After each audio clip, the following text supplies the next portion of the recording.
Etawah live में आपका स्वागत है।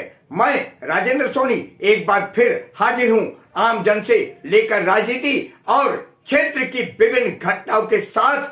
पक्ष न विपक्ष, सिर्फ निष्पक्ष। सावन के माह में भगवान शिव की भक्ति का उत्साह पूरे चरम पर है। गौमुख, ऋषिकेश और हरिद्वार आदि तीर्थों से जल लेकर लौटने वाले कांवरियों के आगमन पर जहां समाज सेवी उनकी सेवा पलक पावड़े बिछाए रहे, लोनी विधानसभा क्षेत्र में अपने गंतव्य की ओर बढ़ रहे शिव भक्त कांवरियों का जगह जगह आस्था और उत्साह के साथ स्वागत किया गया। तो वहीं रविवार को गोधुली की बेला में टीला मोड़ के निकट भाजपा नेता प्रमुख अनिल कसाना ने शिव भक्त कांवरियों पर पुष्प वर्षा कर उनका भव्य अभिनंदन किया तथा उनके चरण स्पर्श करते हुए उनका आशीर्वाद भी लिया। इस दौरान सैकड़ों की तादाद में आस्थावान नागरिक उनके साथ रहे। मुरादनगर पाइपलाइन की ओर पवित्र गंगा जल लेकर लौट रहे कांवड़ी जैसे जैसे टीला मोड़ से गुजरते रहे, अनिल कसाना उनके साथ रहे क्षेत्रवासी पुष्प वर्षा करते रहे। इस दौरान पूरा क्षेत्र बोल बम हर हर महादेव के जयकारों से गूंजता रहा। भाजपा नेता अनिल कसाना ने कांवड़ियों को पुष्पमाला पहनाकर उनका स्वागत किया और उनकी सेवा, आस्था, कठिन सुरक्षित यात्रा की कामना करते हुए कहा,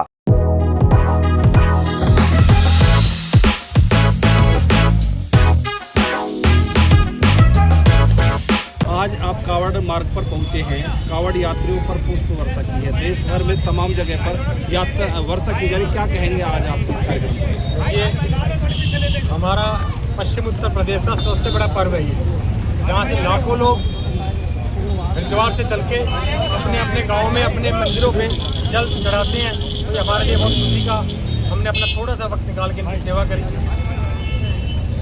साथ के साथ जो पुलिसकर्मी हैं, जो यहाँ पर जवान तैनात हैं उत्तर प्रदेश पुलिस के, उनको भी आपने माला पहनाया है। ये सारी व्यवस्था पुलिस प्रशासन की वजह से चल रही है। तो लाखों लोग आज यहाँ से निकल रहे हैं, सब उन्हीं की देन है।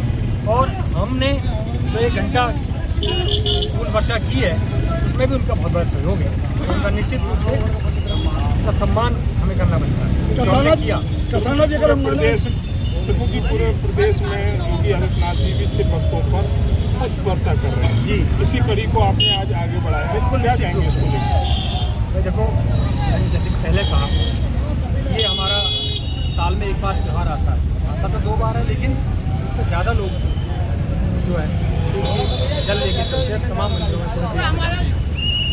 देखा जाए कि लोगों ने कल भी पुष्प वर्षा हुई, आज सुबह भी पुष्प वर्षा, आज भी बहुत अच्छी बात है।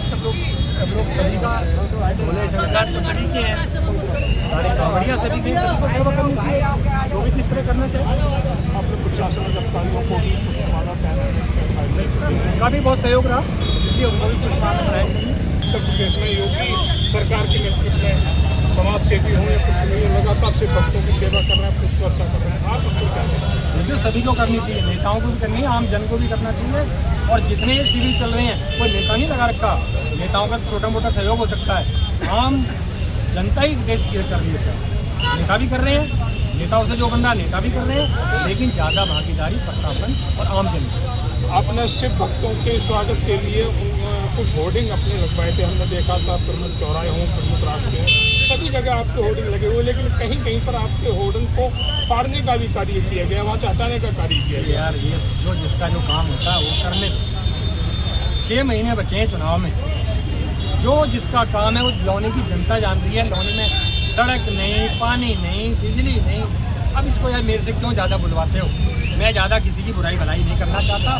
जो लौनी में हम लोग रह रहे हैं सबको पता है, जितना मेरे को पता है लौनी में क्या हो रहा है, उतना ही हर आम कार्यकर्ता को सबको पता है। आप कभी किसी पे आरोप नहीं लगाते, शालीन भाषा का प्रयोग करते हैं, लेकिन उसके बावजूद भी कुछ ऐसे नेता हैं, अगर उन्हें सुन गए नेता कहा जाए तो ज़्यादा अच्छा होगा। वह लगातार आप पर आरोप लगा रहे हैं, कभी आपको बरसाती मेढक बोल रहे हैं। ऐसे लोगों के लिए आपका क्या संदेश है? ये यार बरसाती मेढक बोल रहा है भाई, उनके बारे में क्या बोलूँ? उनके बारे में सब जानते हैं यार, पूरी लौनी की जनता जानती है। मेरे से क्यों यार हल्की फुल्की किसी के लिए बात कराते हो? क्योंकि मेरे परिवार के ऐसे संस्कार नहीं है कि मैं किसी के बारे में अपने इस मुख से कोई गलत बात बोलूं, गलत कोई वाणी बोलूं। क्योंकि मेरे बारे में भी सब यहीं पैदा हुए, सबको यहीं मरना है। सबको पता है कि कौन कैसा है, किसका कैसा नेचर है, किसका कैसा आचार है, किसका कैसा व्यवहार है, सबको पता है यार। 2027 में उत्तर प्रदेश में विधानसभा के चुनाव अनिल कसाना भी अपनी पूरी तैयारी कर रहे हैं। अगर पार्टी टिकट नहीं मिलती है तो मैंने अभी बोला, अभी मैंने, हमारे पत्रकार बंधु पूछ रहे थे, मैंने बोला अगर इस कैंडिडेट का टिकट होता है तो निश्चित रूप से जो मेरा परिवार, मेरा समाज, मेरी 36 राजनीति रहेगी, उस चीज़ को मैं फॉलो करूँगा। देखो, मैं अकेला चुनाव नहीं लड़ सकता, कोई भी व्यक्ति अकेला चुनाव नहीं लड़ सकता। जिसका 36 बिरादरी, पूरा समाज, लौनी की जनता अगर मेरे से कहेंगे तो मैं चुनाव लड़ूंगा, और वो मना करेंगे तो नहीं लड़ूंगा। सावन माह में 11 तारीख को जलाभिषेक है, कांवड़िया अपने गंतव्य स्थान की ओर जा रहे हैं। आखिरी मोड़ पर सेवा चल रही है। उन जो नगर पालिका के कर्मचारी हैं, जो तमाम समाज सेवी जिन्होंने ये व्यवस्था दी है, उनको अनिल कसाना की तरफ से क्या शुभ संदेश होगा? बहुत बहुत मैं सबको शुभकामना देता हूँ, प्रशासन को शुभकामना देना चाहता हूँ, नगर पालिका के जितने कर्मचारी हैं उनको मैं अपनी तरफ से शुभकामना देना चाहता हूँ कि आम जन जिन्होंने तमाम हमारे इस गाजियाबाद के अंदर हजारों शिविरों का आयोजन करा, उनमें दानदाताओं को भी मैं अपनी तरफ से शुभकामनाएं देना चाहता हूँ। जो सेवा कर रहे हैं, निवार 24 घंटे सेवा कर रहे हैं भोलों की, मैं उनको भी अपनी तरफ से शुभकामनाएं देना चाहता हूँ। बहुत बहुत धन्यवाद, और उनके जीवन में भी भोले शंकर खुशियाँ लेके आए। बहुत बहुत अपने आसपास की खबरों के लिए देखना ना भूले सशक्त आवाज लाइव न्यूज चैनल। सब्सक्राइब कीजिए एक लाइक के साथ।